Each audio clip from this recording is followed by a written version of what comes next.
Yang terhormat, telah hadir di antara kita pimpinan Ponpes Manahis Al-Irfan Atualupang, Bapak Ustadz Haji Muhammad Hamahmud LC. Lalu juga telah hadir teman-teman IAC di sini dan juga teman-teman dari Ponpes. Terima kasih telah meluangkan waktunya untuk mengikuti acara webinar pada siang hari ini. Ya, tanpa berlama-lama, mari kita buka terlebih dahulu acara webinar kita kali ini dan membaca ta'awuz dan basmalah. Auzubillahiminasyaitonirrajim. Bismillahirrahmanirrahim. Nah, sebelum acaranya kita mulai, saya akan membacakan CV dari pemateri terlebih dahulu. Untuk Kak Arif, boleh di-share screen terlebih dahulu.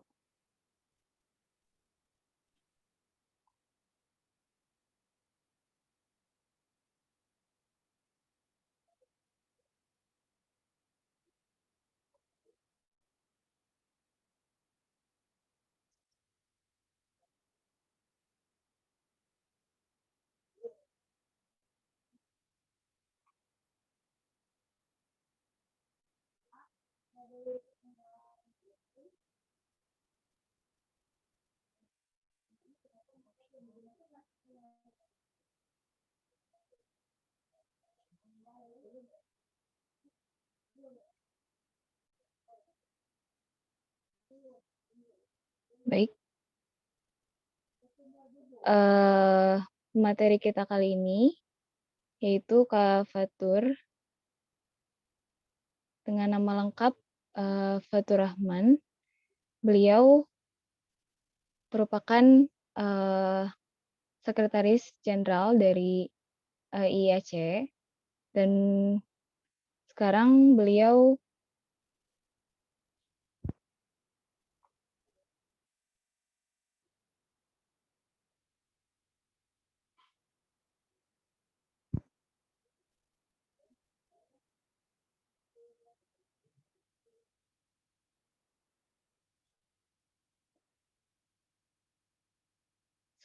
menjadi mahasiswa S2 Ilmu Falak di Semarang, UIN Ilmu Falak. Lalu beliau ini telah menguasai fundamental astronomi dalam pengamatannya dan juga dalam bidang astrofotografi. Beliau ini sudah banyak berkiprah ya di beberapa komunitas astronomi amatir sejak tahun 2015.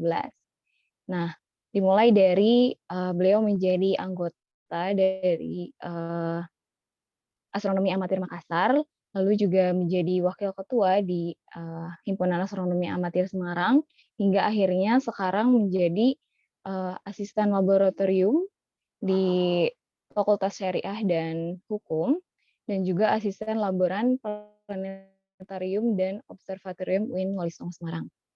Dan yang telah tadi saya sudah jelaskan bahwa Kak Fatur Rahman sendiri sekarang jabatannya menjadi Sekretaris Jenderal di Indonesian Islamic Astronomy Club atau IAC.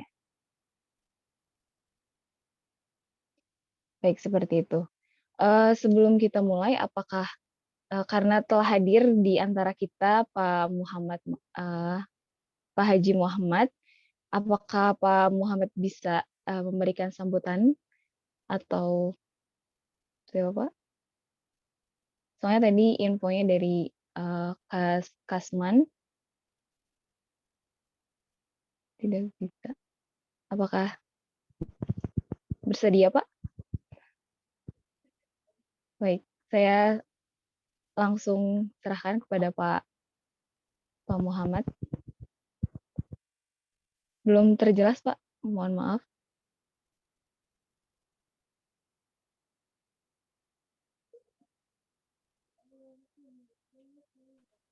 Bismillah. Belum terdengar. Ya, baik. Ya. Bismillahirrahmanirrahim. Sudah dengar? Iya Pak, sudah terdengar.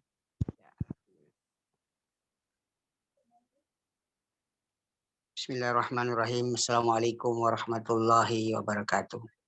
Waalaikumsalam warahmatullahi wabarakatuh. Alhamdulillahilladzi hadana li hadza wa ma kunna linahtadiya laula an hadanallah. Asyhadu an la ilaha illallah wahdahu wa asyhadu anna Muhammadan abduhu wa rasuluhu la nabiyya ba'd. Qala Allah ta'ala fi kitabil aziz,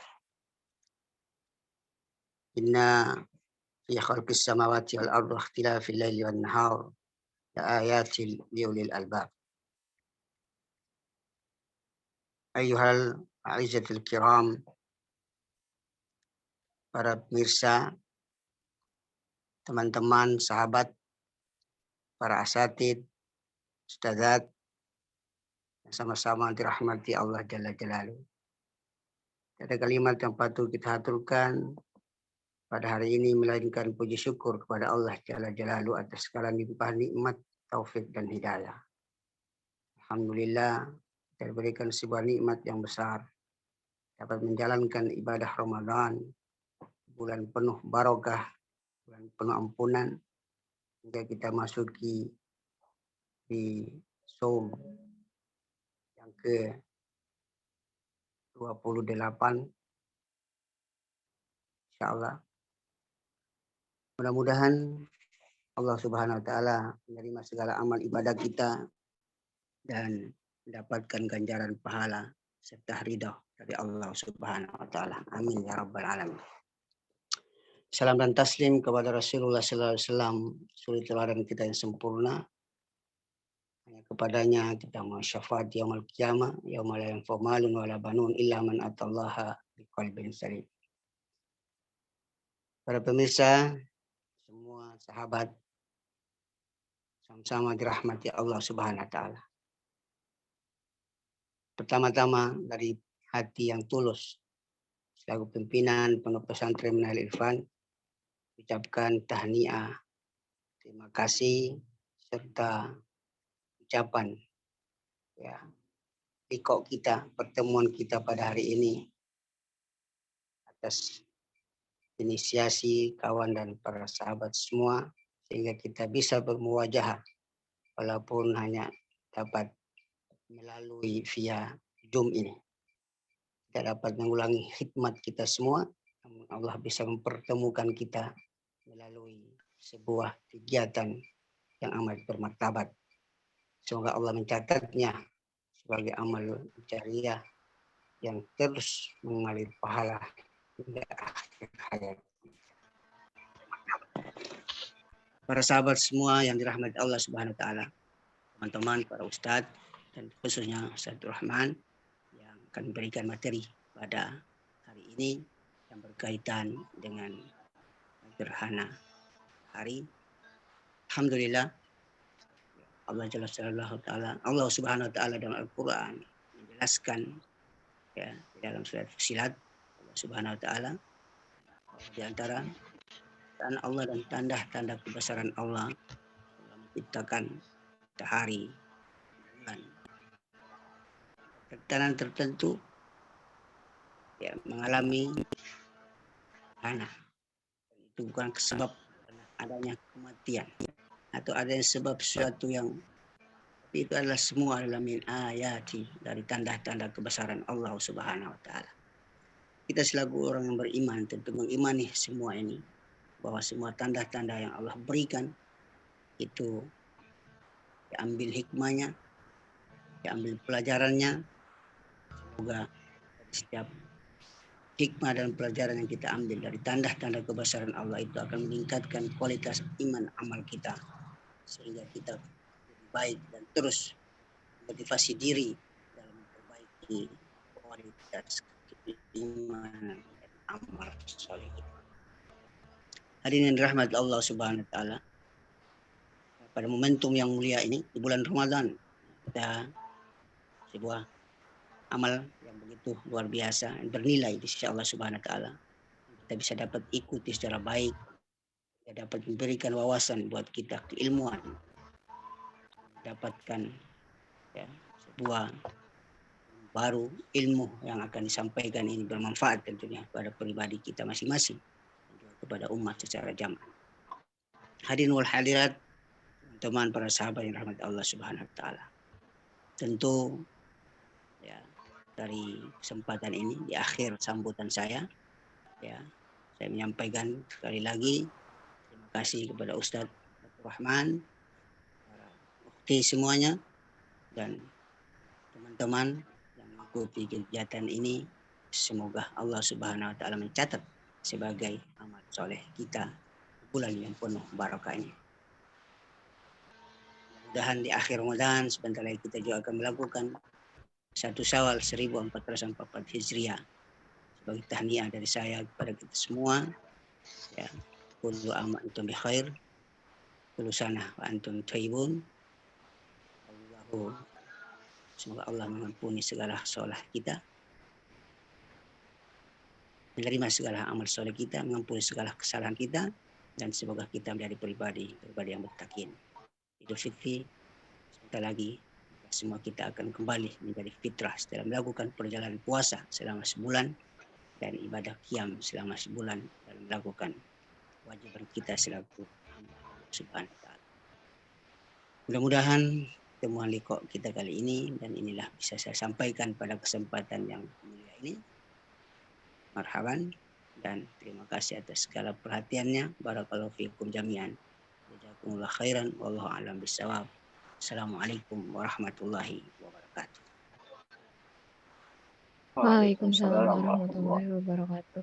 Jazakumullah khairan katsiran kepada Bapak Ustadz Haji Muhammad atas sambutannya. Benar ya menurut kata beliau, ini memang pertemuan pertama kali kita IAC dan juga Ponpes dari Ponpes Manahis Al Irfan atau Walupang. Tapi semoga kedepannya kita bisa bertemu secara offline ya Pak. Seperti itu. Oke, baik.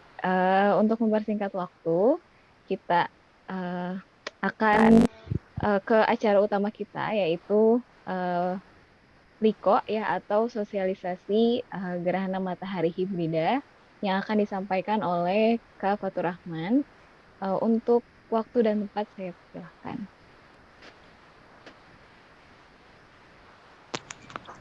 Bagaimana Kak?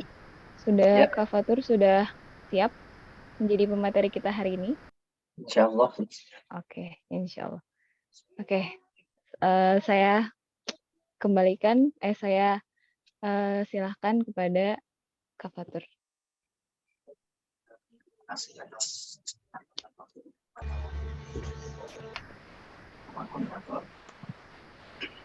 Bismillahirrahmanirrahim. Assalamualaikum warahmatullahi wabarakatuh. Waalaikumsalam wabarakatuh. Yang terhormat Bapak Kiai Haji Muhammad Mahfud selaku pimpinan dari Pondok Pesantren Manahil Al Irfan, Lembata, Nusa Tenggara Timur. Sebuah kehormatan bagi kami pribadi dari komunitas IIAC bisa bersua walaupun dalam ruang Zoom ini kita merasa sangat diterima untuk membawakan sosialisasi terkait dengan peristiwa gerhana matahari hibrida yang esok hari, yaitu hari Kamis tanggal 20 April 2023 atau bertepatan dengan tanggal 29 Ramadan 1444 Hijriah. Yang terhormat para asatidz dari Pondok Pesantren Manahil Al Irfan serta para santri, santriwati dan para peserta lainnya yang mengikuti acara ini tempat. Puji dan syukur kita panjatkan atas kehadirat Allah Subhanahu wa taala, atas limpahan berkah dan rahmatnya kita semua masih diberikan nikmat sehat, nikmat iman, sehingga kita masih bisa berkumpul dan mengikuti kegiatan ini dengan seksama. Salam serta salawat senantiasa kita kirimkan kepada Nabi kita Nabiullah Muhammad Sallallahu Alaihi Wasallam, kepada para keluarganya, kepada para sahabatnya, dan kepada orang-orang yang senantiasa mengikuti kiprah beliau, senantiasa meneladani perilaku beliau hingga yaumil akhir nanti. Baik, untuk mengefisienkan waktu, pada hari ini kita akan membahas semua hal yang terkait gerhana secara singkat dalam tajuk sosialisasi gerhana matahari hibrida 20 April 2023. Bisa di next.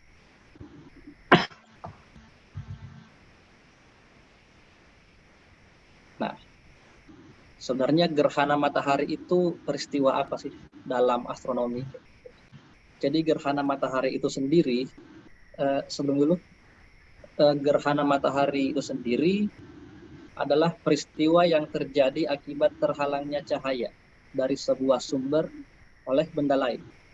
Tentunya benda lain yang dimaksud dalam konteks ini adalah benda-benda langit yang berada di luar atmosfer bumi. Ada pula syarat terjadinya gerhana ini, yaitu dapat dikatakan sebagai gerhana apabila secara astronomis benda langit yang menutupi dan ditutupi itu sama besar secara visual. Jadi matahari itu dan bulan kalau kita lihat dari bumi itu besarnya hampir sama besar, bahkan sama besar. Padahal ukuran matahari itu sangat besar, jauh lebih besar dibandingkan bulan. Tapi jarak bulan yang 400 kali lebih dekat dibandingkan jarak matahari ke bulan, matahari ke bumi, sedangkan jarak matahari lebih jauh 400 kali, walaupun dia besarnya 400 kali lebih besar dibandingkan bulan. Jadi secara perspektif itu kita melihat matahari dan bulan di langit itu besarnya sama, sehingga ketika terjadi peristiwa gerhana atau peristiwa konjungsi ijtima itu apabila bulan menutupi matahari itu akan bisa menutupi secara sempurna. Ini karena sudut pandang dari bumi melihat bulan dan matahari itu besarnya sama. Karena bulan berada di depan matahari, sehingga pada saat ditutupi oleh bulan, matahari itu cahayanya terhalang, sehingga sekilas akan nampak bahwa di bumi itu rasanya seperti malam hari, gitu. Sekitar mungkin 2-3 menit itu akan gelap. Nah, sebenarnya gerhana matahari atau gerhana matahari dan bulan ini tuh bukanlah peristiwa yang langka sebenarnya. Sebenarnya gerhana itu terjadi sekitar 2-7 kali dalam 1 tahun. Dengan rincian gerhana matahari antara 2-5 kali dan gerhana bulan 0-3 kali. Jadi dianggap langka itu karena butuh waktu yang lama untuk satu tempat. Misalkan di NTT tahun ini terjadi gerhana. Nah, itu butuh waktu yang lama lagi bagi NTT untuk bisa mengalami gerhana lagi. Padahal di seluruh dunia nanti mungkin bulan-bulan pada tahun ini tuh Amerika akan gerhana lagi. Tapi kita yang ada di Indonesia nggak bisa melihat. Nah, itu yang menyebabkan mengapa gerhana ini spesial dan bisa dikatakan langka seperti itu. Next. Nah, sedangkan dalam kajian ilmu falak atau kita menyebutnya astronomi Islam itu gerhana itu berada di salah satu ruang lingkupnya ilmu falak. Jadi yang pertama itu arah kiblat, tentu saja kalau kita sedang melaksanakan ibadah sholat itu kan harus menghadap kiblat, itu berada di ruang lingkup ilmu falak. Terus yang kedua ada waktu sholat. Secara astronomis itu kita bisa menghitung kapan bayang-bayang itu misalkan panjangnya 1 kali sama dengan bendanya, itu kan masuk waktu asar. Dan yang ketiga itu sistem penanggalan hijriah. Nah, ini kan untuk ibadah puasa kita yang sekarang sedang kita jalani ini, dan bulan-bulan spesial lainnya seperti bulan Syawal, bulan Zulhijjah, dan bulan Muharram itu menggunakan perhitungan falak atau hisab yang berada dalam ruang lingkup ilmu falak ini. Terus yang terakhir yaitu gerhana. Jadi gerhana ini juga berkaitan dengan ibadah umat Islam, makanya masuk dalam ruang lingkup ilmu falak. Ada ibadah sholat kusuf atau sholat gerhana yang dilakukan pada saat gerhana. Tapi mengapa posisi gerhana ini sering tidak diperhatikan sebenarnya? Yang pertama itu karena ketiga kawannya yang lain, yaitu arah kiblat, waktu sholat, dan sistem penanggalan hijriah itu berkaitan langsung dengan ibadah-ibadah yang wajib, seperti arah kiblat, sholat kan pasti wajib, dan sistem penanggalan hijriah ada ibadah puasa di dalamnya yang juga merupakan kewajiban. Sedangkan gerhana ini secara perhitungan ini cukup kompleks, lebih sulit dibandingkan yang lainnya. Terus yang gerhana ini juga bisa dibilang ibadahnya sunnah, gak berbeda dengan ruang lingkup lainnya yang ibadahnya itu wajib, sehingga kadang terlupakanlah gerhana ini karena pertama dia cukup sulit juga untuk dihitung dan konsepnya cukup sulit. Kemudian ibadahnya sunnah, beda dengan ruang lingkup ilmu falak lainnya. Oke, selanjutnya. Nah, ini ada jenis-jenis gerhana matahari yang ada di dunia. Yang pertama itu gerhana matahari total, yaitu ketika piringan bulan menutupi piringan matahari secara sempurna, sehingga semua cahaya dari matahari itu tidak sampai ke bumi. Hanya terlihat koronanya atau mahkotanya yang di pinggir itu. Yang kedua itu ada gerhana matahari cincin, yaitu ketika bulan berada di jarak yang terjauhnya atau disebut dengan apoge, jarak terjauhnya dengan bumi, sehingga dia itu terlihat agak lebih kecil dibandingkan biasanya. Sehingga jika gerhana matahari terjadi tepat pada saat jarak bulan tersebut jauh, maka bulan ini tidak bisa menutupi piringan matahari secara sempurna, sehingga akan nampak seperti cincin atau mungkin donat gitu ya. Kalau puasa-puasa gini kan lihat apa-apa kayak lihat makanan seperti itu. Terus yang ketiga ini gerhana matahari parsial atau sebagian, yakni ketika bulan hanya menutupi sebagian dari piringan matahari. Jadi nggak sampai total, cuma sekedar numpang lewat aja, nggak sampai menutupi semuanya. Terus apa nih kalau gerhana matahari hibrida yang nanti atau esok hari akan kita amati bersama-sama. Nah, ini akan dijelaskan lebih lanjut di slide berikutnya.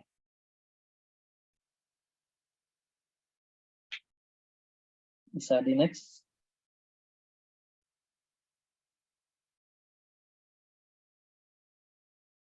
Nah, ini mekanikanya atau mengapa sih gerhana itu bisa total, bisa parsial, bisa cincin. Ini karena misalkan bumi berada di sisi yang warna biru itu, dia jaraknya cenderung lebih dekat dengan bulan, sehingga bayangan umbranya yang warna merah itu jatuh di permukaan bumi. Nah, daerah yang terkena dengan umbrah atau bayangan bulan itu akan mengalami gerhana matahari total. Sedangkan gerhana matahari cincin itu terjadi jika jarak bulan itu sedikit lebih jauh dari bumi, seperti yang tadi sudah dijelaskan ya. Jadi bayangan bulan itu akan lewat dari titik fokusnya, sehingga menyebabkan adanya bayangan anti-ultra atau anti-ultra. Sehingga jika bayangan tersebut atau bumi itu berada di posisi anti-ultra, maka hanya akan terlihat matahari. Sedangkan jika bumi berada di bayangan penumbra atau berada di luar dari jangkauan kita, itu hanya bisa melihat gerhana matahari sebagian atau gerhana matahari parsial. Nah, bagaimana kalau gerhana matahari hibrid atau hibrida, seperti dengan Zoom meeting yang kita lakukan ini? Ada yang offline, ada yang online, ini kan bisa dengan hibrid atau hibrida. Next.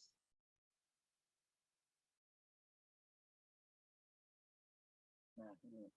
Jadi gerhana matahari hibrida itu terjadi apabila bumi itu berada di jarak ambang batasnya antara umbra dan antumbra. Jadi permukaannya mundur dikit, itu akan terjadi gerhana matahari cincin. Sedangkan yang permukaan bumi yang jaraknya lebih dekat, itu di Khatulistiwa seperti di Indonesia ini tuh akan mengalami gerhana matahari total.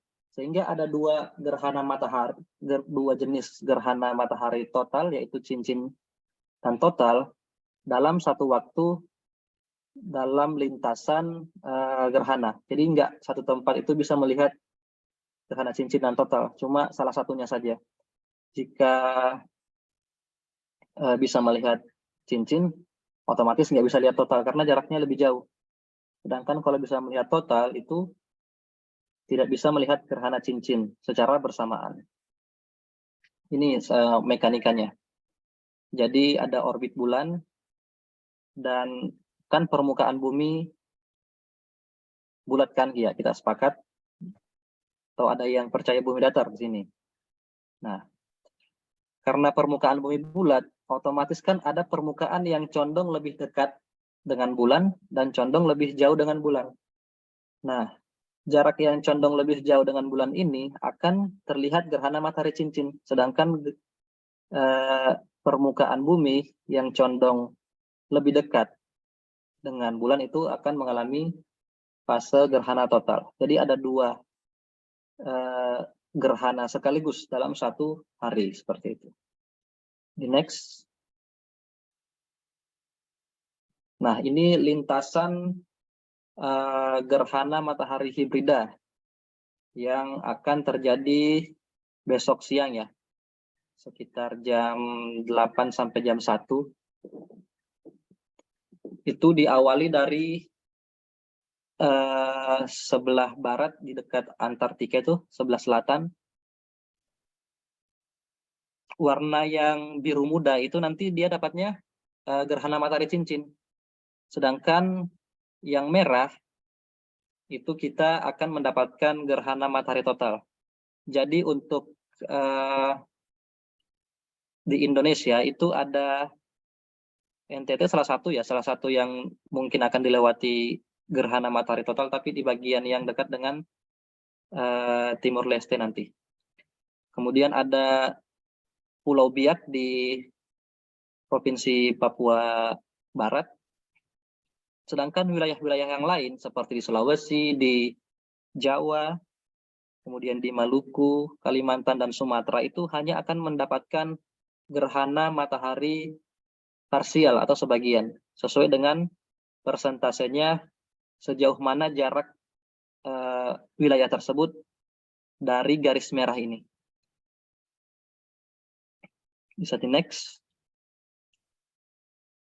Nah, kenapa kita perlu perlakuan khusus untuk mengamati gerhana matahari nanti?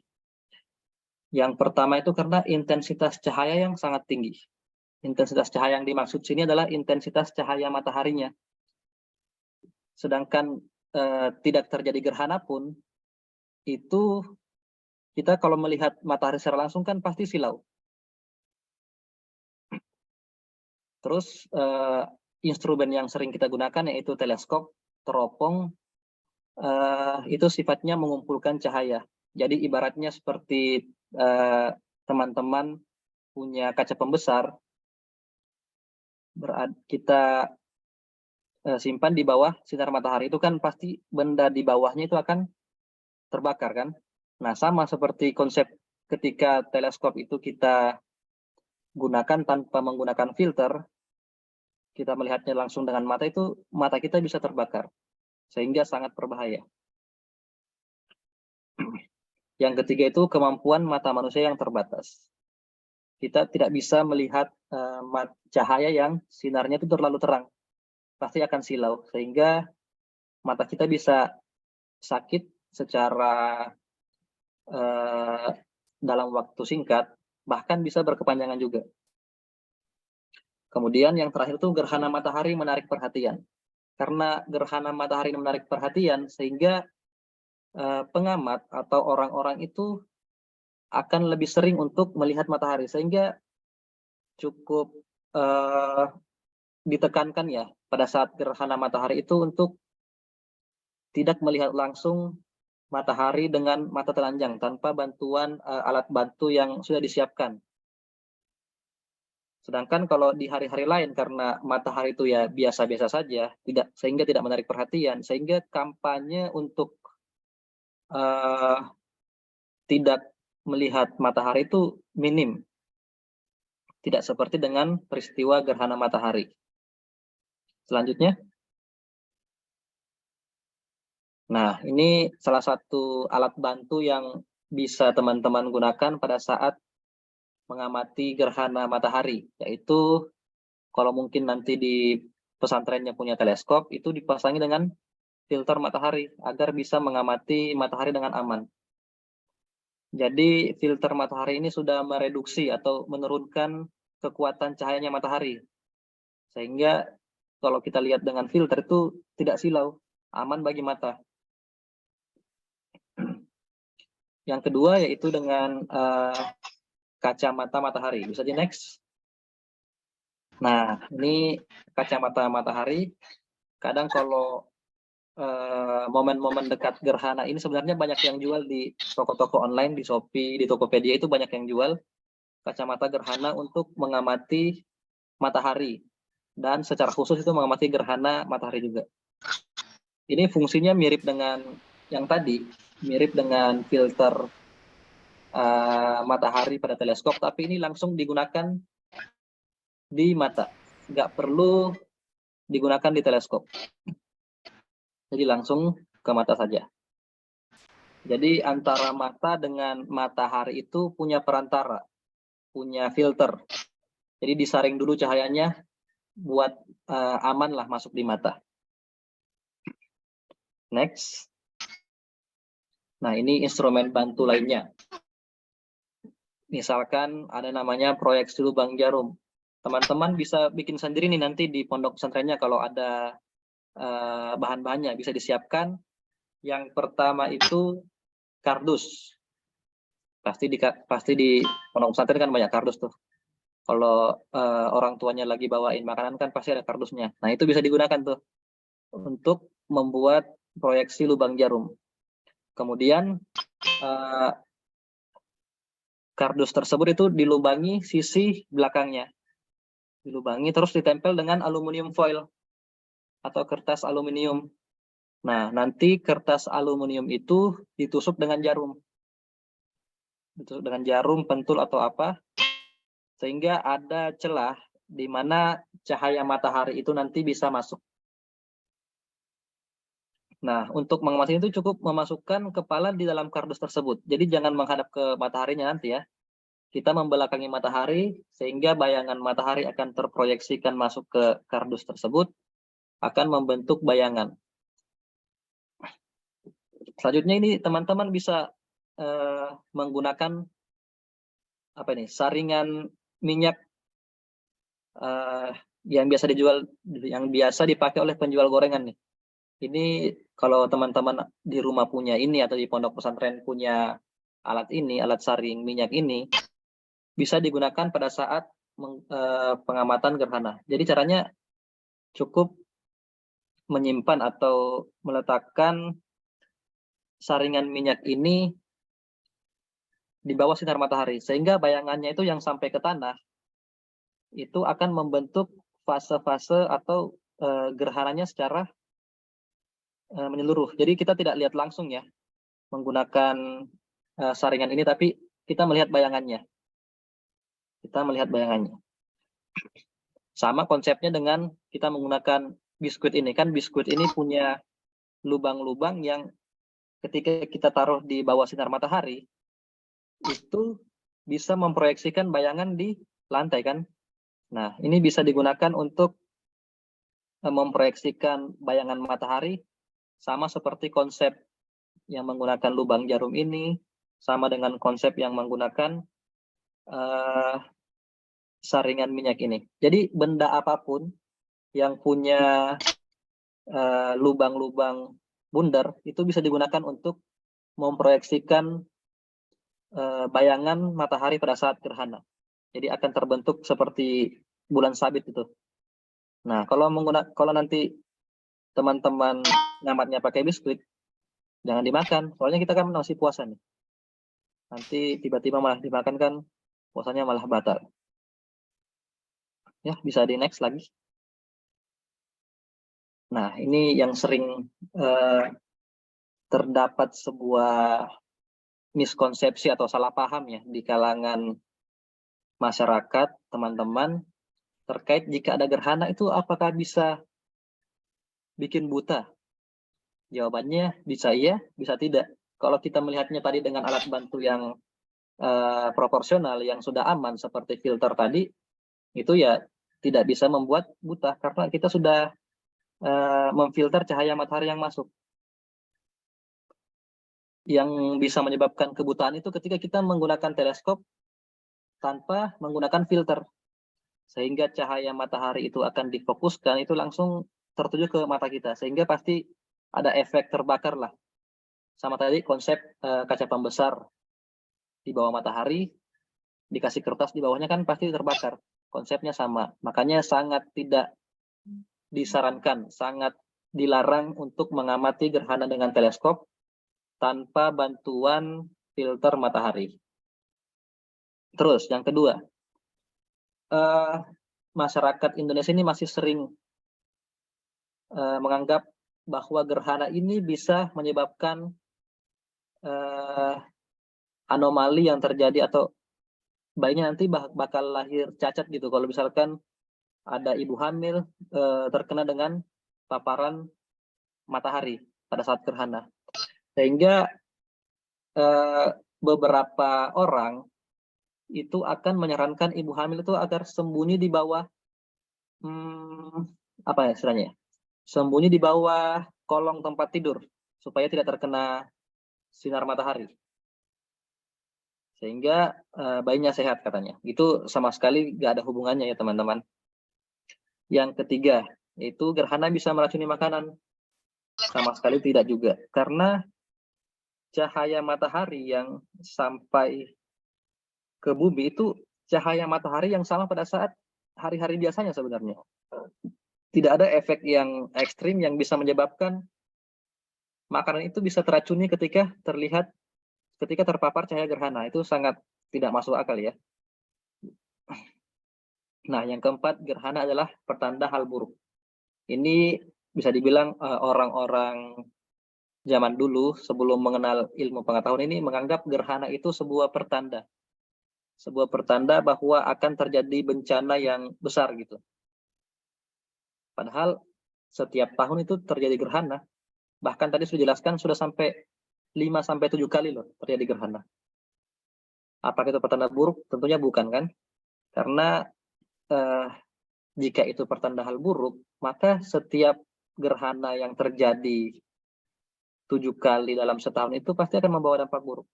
Tapi dalam praktiknya kan tidak pernah tuh gerhana membawa hal-hal buruk setelahnya.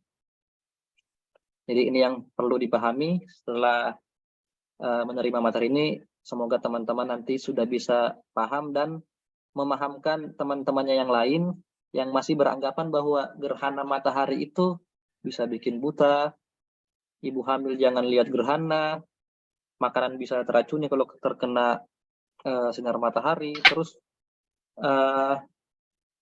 kalau gerhana itu akan ada bencana itu sama sekali tidak tidak masuk akal. Dan kalau bisa nanti teman-teman ikut mensosialisasikan ke teman-teman yang lain, ke keluarganya yang lain. Nanti tiba-tiba buka grup WhatsApp ada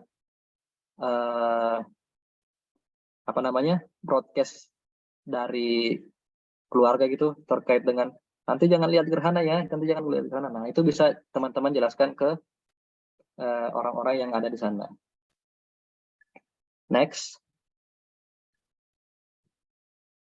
Nah, peristiwa itu pernah terjadi pada saat Indonesia mengalami gerhana matahari total, terutama yang dilewati itu di Pulau Jawa dan Pulau Sulawesi ya, yang notabene merupakan daerah dengan pemukiman penduduk yang sangat padat, atau hampir setengahnya orang Indonesia itu tinggal di Jawa sama Sulawesi. Jadi akan sangat menarik perhatian tentunya gerhana ini. Jadi di era pemerintahan Bapak Soeharto itu sampai disosialisasikan jangan coba-coba melihat gerhana matahari pun, walaupun hanya sedetik. Jadi sangat menekankan untuk nggak usah lihat gerhana secara langsung, lihat di TV saja, yaitu TVRI seperti itu. Kebutaan akibat melihat langsung gerhana matahari tidak dapat diobati. Itu kan bisa dibilang hiperbola atau terlalu melebih-lebihkan peristiwa. Terus teropong yang kita gunakan untuk mengamati gerhana matahari total itu malah disita sama polisi. Pada saat tahun tersebut, 1983 itu disita. Karena katanya bisa mengundang masyarakat untuk melihat gerhana.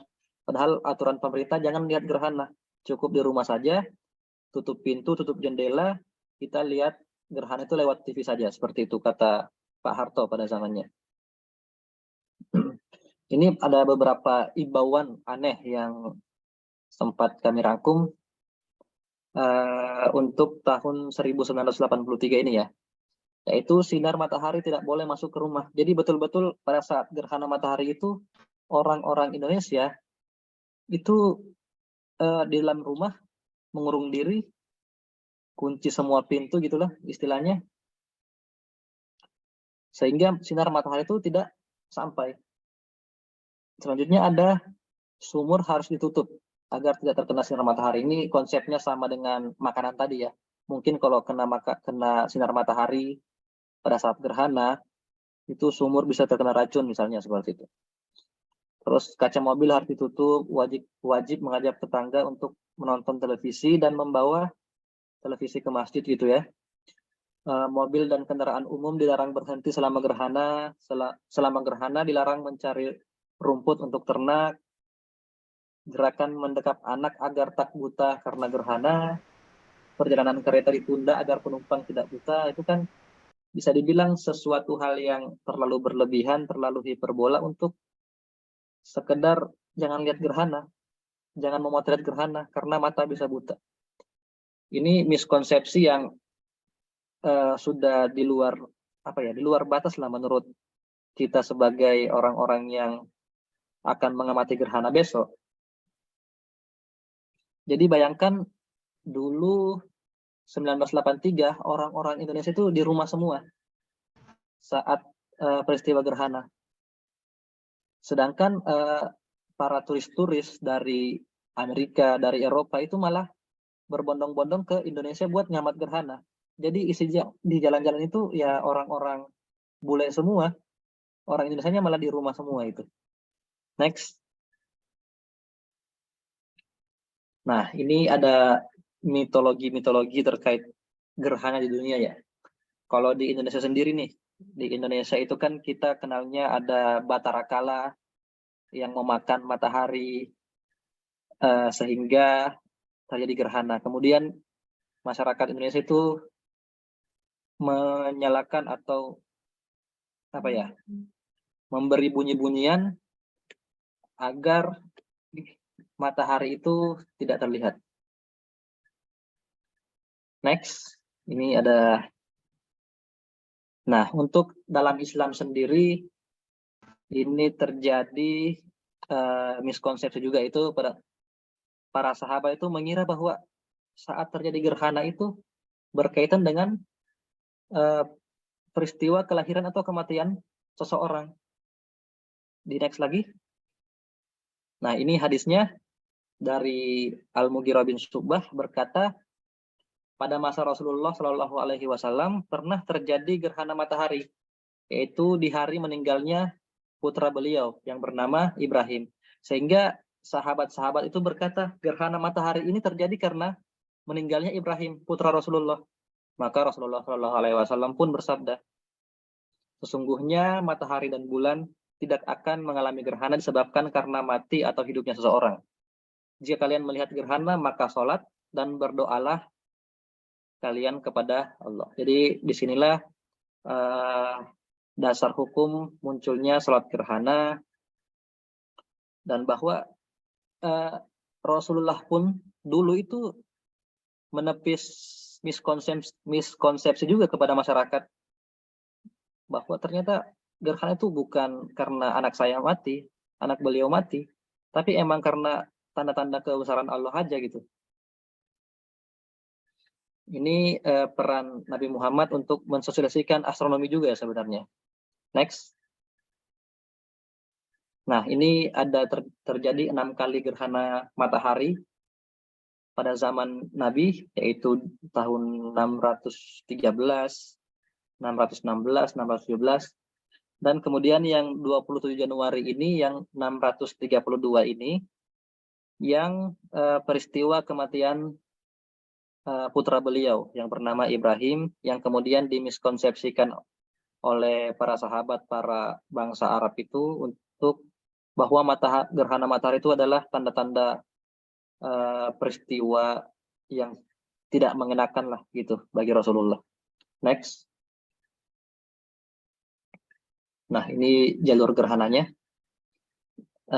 melewati Jazirah Arab, Madinah dan Makkah dan sekitarnya itu mengalami gerhana matahari, sehingga menarik perhatian sahabat karena kebetulan persis dengan kematian putra Rasulullah, sehingga banyak miskonsepsi atau mitos-mitos yang beredar di kalangan sahabat.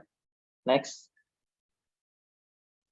Nah, ini untuk di wilayah teman-teman sendiri, yaitu di gerhana matahari esok di Kabupaten Lembata, Nusa Tenggara Timur, itu akan mendapatkan gerhana matahari itu sekitar 90%. Jadi memang hampir tertutupi gitu. Jadi sangat disayangkan kalau besok teman-teman itu setelah sholat subuh tidur terus gak lihat gerhana, kan itu sungguh sangat disayangkan. Jadi bisalah satu hari ini kita menyaksikan kebesaran Allah, salah satunya dengan melalui gerhana ini, bisa menambah keimanan kita tentunya. Nah, ini peta gerhana. Yang dilewati itu Nusa Tenggara Timur sebagian, yang dekat Timor Leste, dan di Biak. Jadi teman-teman yang ada di Lembata, yang ada di pondok pesantren besok itu bisa mengamati gerhana. Jadi akan sedikit lebih gelap lah pada siang hari nanti. Ini juga bisa menimbulkan anomali pada binatang. Misalkan seperti ayam kan, ayam kalau tiba-tiba gelap kan pasti berkokok seperti itu. Jadi pada saat gerhana matahari itu mencapai puncak, binatang-binatang itu seperti ayam dan lain-lain itu ngiranya sudah malam. Sehingga pasti akan ada keanehan dari tingkah lakunya secara naluriah. Secara nalurinya, dia menganggap sudah malam. Next. Nah, ini untuk jam terjadinya gerhana. Jadi teman-teman di Lembata, Nusa Tenggara Timur nanti bisa mulai mengamati gerhana jam 10.46, itu kontak awal. Mungkin bisa sambil diputar videonya, operator. Nah, ini simulasinya ya. Kira-kira besok teman-teman akan ngamat gerhana itu seperti ini. Jangan lupa pakai alat bantu ya. Terus puncaknya itu 90% pada jam 12.16 atau sekitar setelah sholat zuhur lah, itu matahari berada hampir tepat di atas kepala. Itu akan terjadi puncak gerhananya di tempat teman-teman di Lembata, itu 90%. Dan kemudian berakhir lagi pada jam 13.46. Jadi mungkin teman-teman bisa screenshot lah atau foto layar ini yang ada di depan, buat besok jadi patokan jam berapa sih gerhananya gitu. Ayo, silahkan. Mungkin bisa diputar sekali lagi videonya, Mas. Biar kita bisa sama-sama lihat. Nah, ini kan kontak awal, puncak, terus terakhir. Oke, terima kasih. Oke, saya anggap teman-teman sudah foto atau screenshot layarnya. Di next aja.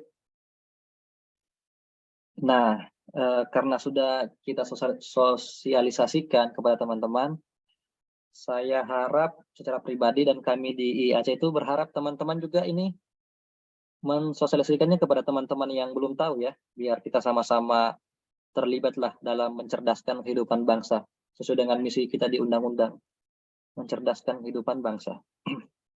Jadi jangan takut lagi untuk mengamati gerhana matahari besok. Jadi ini adalah peristiwa yang sebenarnya biasa dalam hal astronomis. Bahkan dalam Islam ini bisa menambah keimanan atau mengagumi kebesaran Allah. Mungkin nanti besok di pondok pesantren akan ada sholat gerhana, itu bisa dikoordinasikan dengan Pak Ustadz Muhammad Mahfud nanti.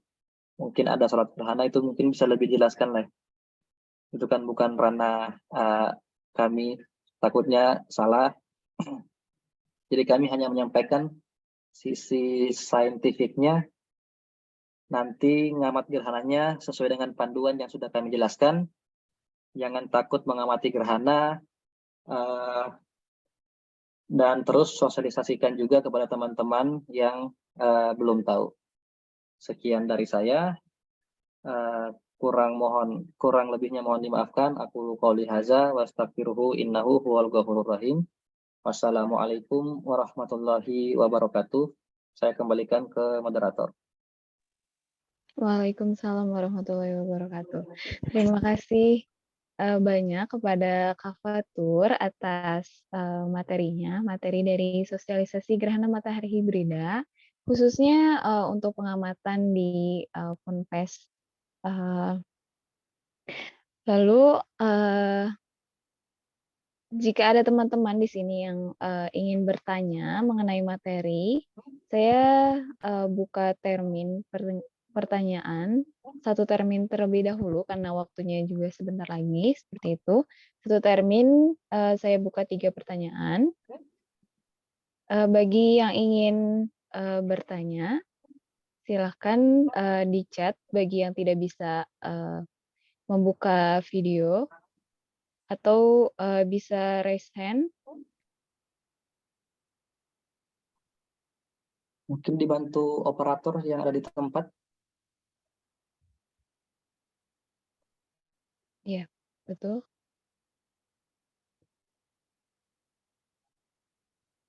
Ada yang mau bertanya?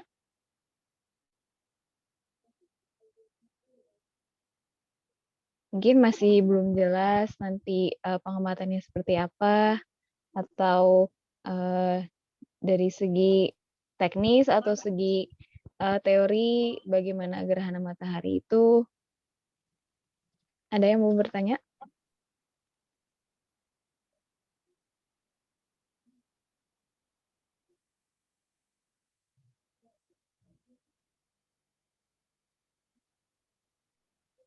Nampaknya sudah jelas semua kali. Iya, sepertinya sudah. Oh, ada yang bertanya. Oke, saya bacakan. Izin bertanya, Kak. Mohon maaf lewat chat, tidak apa. Mungkin bisa dijelaskan bagaimana dampak gerhana matahari ini, dampak matahari hibrida ini ke bumi, begitu. Mungkin ada yang mau bertanya lagi? Saya tampung dulu pertanyaannya. 3 pertanyaan. Ayo. Atau untuk mempersingkat waktu, mungkin bisa sambil dijawab saja ya Kak Fatur. Ya. Silakan. Jadi, ya terima kasih atas pertanyaannya. Jadi dampak yang diterima oleh bumi pada saat gerhana itu sebenarnya tidak terlalu signifikan ya.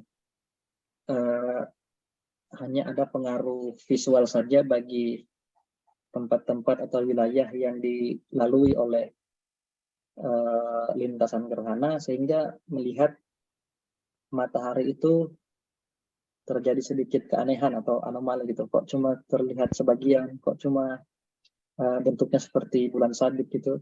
Kenapa tertutup? Nah, itu efeknya di efek visual. Sedangkan kalau efek secara fisik ke bumi itu mungkin lebih ke ini ya, namanya arus apa ya istilahnya? Rob atau pasang surut lah. Pasang surut air laut. Bagi teman-teman mungkin yang berada di pesisir pantai, itu pasti pada saat bulan purnama, pada saat awal bulan, atau pada saat konjungsi atau istimewa, itu pasti permukaan laut itu akan sedikit rob ke bibir pantai, sehingga permukaannya jauh lebih tinggi. Mungkin itu secara fisik ya yang bisa dirasakan bagi teman-teman yang berada di pesisir-pesisir pantai gitu. Itu sih. Terima kasih. Baik, seperti itu. Untuk 2 pertanyaan sisa, apakah ada yang mau bertanya lagi sebelum kita tutup acara kali ini?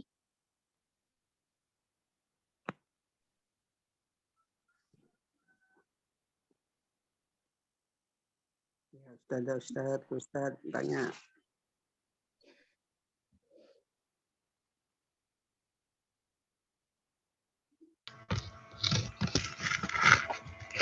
Oke, baik. Kak Fajar, apakah mau bertanya? Fajar.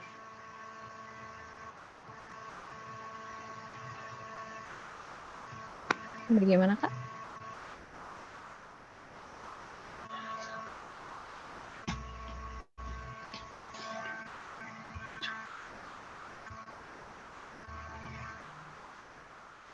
Atau ada yang lain lagi yang ingin bertanya?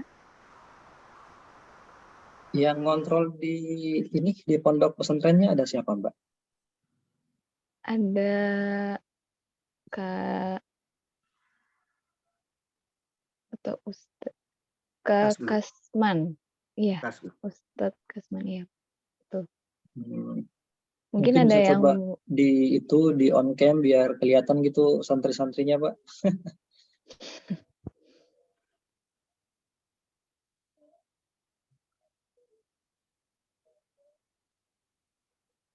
nanti di akhir acara ada foto bersama juga, Kak.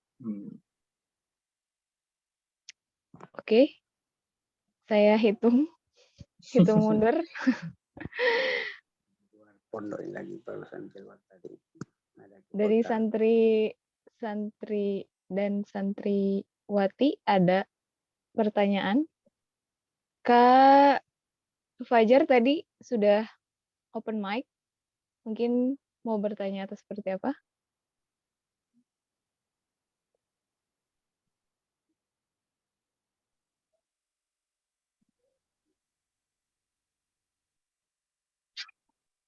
Sepertinya udah paham semua nih, Mbak.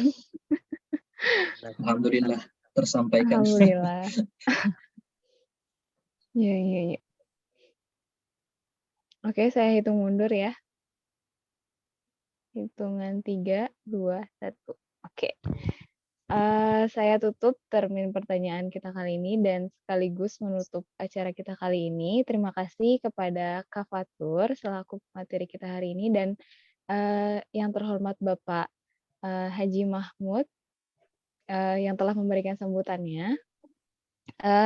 Saya izin merangkum dari materi Kak Fatur yang tadi telah disampaikan.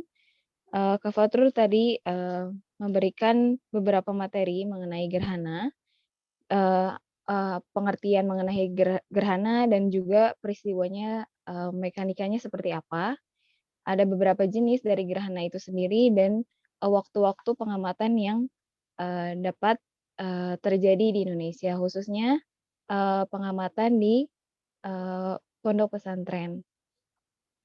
Lalu, eee, ada beberapa, miskonsepsi terkait gerhana matahari itu sendiri dan telah dijelaskan oleh Kak Fatur mengenai miskonsepsi itu sendiri. Lalu juga, bagaimana panduan-panduan pengamatan, gerhana matahari besok, bisa menggunakan filter matahari atau juga, menggunakan proyeksi lubang jarum ya ketika tidak ada, teleskop. Lalu juga, eee, waktu-waktu dari gerhana matahari yang bisa diamati ya, di pondok pesantren, seperti itu. Untuk sebelum mengakhiri, kegiatan kita kali ini akan, diadakan foto bersama dengan santri dan santriwati. Mungkin dari pihak pondok pesantren bisa, membuka videonya, open kamera.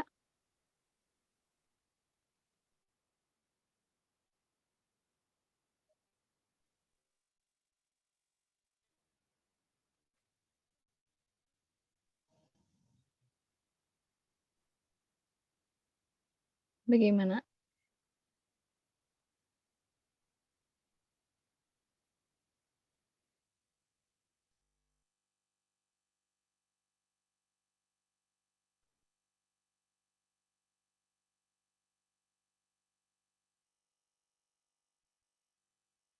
Apakah sudah siap dari pihak pondok pesantren untuk dilakukan foto bersama?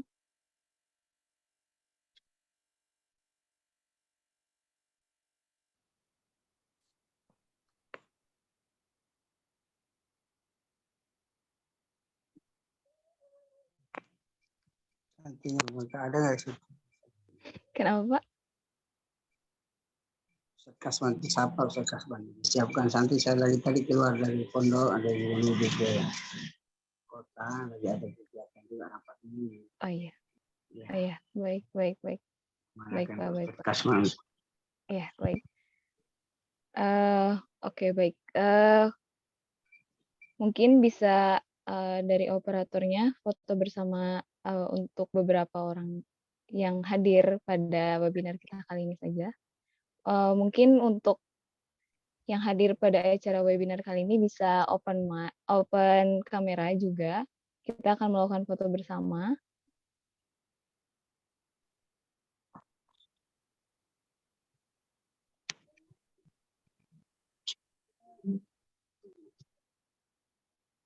Untuk Kak Fatimah, Kak NZ, Kak Sawita, Kak Ulfa.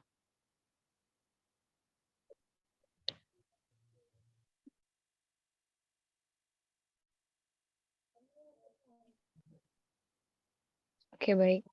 Untuk Kak Arif sebagai operator, apakah sudah siap?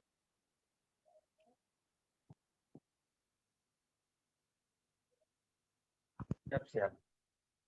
Oke, oke. Baik. Mungkin pada masih malu-malu ya, Pak, yang hadir pada acara webinar kali ini. Oke. Saya hitung mundur ya. 3, 2, 1. Oke, siap. Sudah. Terima kasih, untuk Pak Haji Muhammad Mahmud dan juga Kak Fatur atas, waktunya hari ini. Saya tutup acara webinar kali ini dengan membaca hamdalah. Alhamdulillahirrahmanirrahim. Semoga kita, bisa bertemu secara offline ya, Pak, nanti di Ponpes atau mungkin Bapak berkunjung ya, Pak. Saya yang undang ziarahnya ke pondok. Oh iya, siap, Pak. Siap. Terima Ada kasih, Pak, waktu sebelumnya. terakhir. Jazakumullah khairan katsiran. Baik, Pak. Assalamualaikum warahmatullahi wabarakatuh. Waalaikumsalam warahmatullahi wabarakatuh. Terima kasih, Pak. Sama-sama. Terima kasih juga ya. Iya, Pak. Semoga bermanfaat.